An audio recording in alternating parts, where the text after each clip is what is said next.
Want to buy into any sort of leather product, then Blowfish is actually a really good brand to look into. Go and check out all of their styles on the website. But these are fantastic. You can see the profile over the top line as well. That lovely asymmetric strap is really drawing the eye then up the leg, rather than there just being 3 standard straps that run over the top of the foot. So I think it's very, very flattering. I also love the fact that it's got good coverage as well. So if you want, you know, something that's got that open toe feel, that nice sort of aeration to your foot, but you want good coverage, particularly on the inside line, then I think this has got a really good, generous amount of coverage over the top of the straps. And as you mentioned as well, the elastication, giving that flexibility through the panelling. True, and you can get the fit right with the buckle, the adjustable buckle. Obviously, the front doesn't adjust, and it is narrower across the top of the foot. I think the people that give these lower reviews, they say they're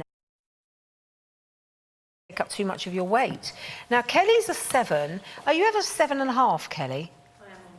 Yeah, so 1 foot's a 7.5, 1 foot's a 7. So if you see that she's in a 7, would you go to an 8 in these, or would you stay with a 7?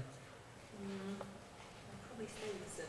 Probably stay with a 7. Okay, cool. Because I was just going to say, because Kelly's not terribly wide. These are not really, really narrow like some of the shoes in this hour. No, exactly. But they do have that little cupping detail at the back of the heel and at the toe. So you might feel that if you overhang, whereas sometimes with a sling-back shoe, you can get away with it if you choose according to what you need. You choose your size, but you end up with a little bit more of an overhang at the back because you know it's a sling-back.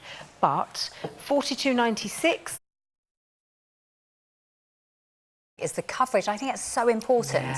A lot of people, we get to this time of year, I've got so many clients, they want that open toe look, but they don't want a strappy sandal. They want really decent coverage over the tops of their foot. Two reasons. One, to walk along and they don't flop around so much like flip-flops do. But secondly, if you're like my mum, she hates the top of her feet. Well, I was going to say that's probably the main reason I would say for people is, they love the look of their feet. So, you know, feet are not the most attractive part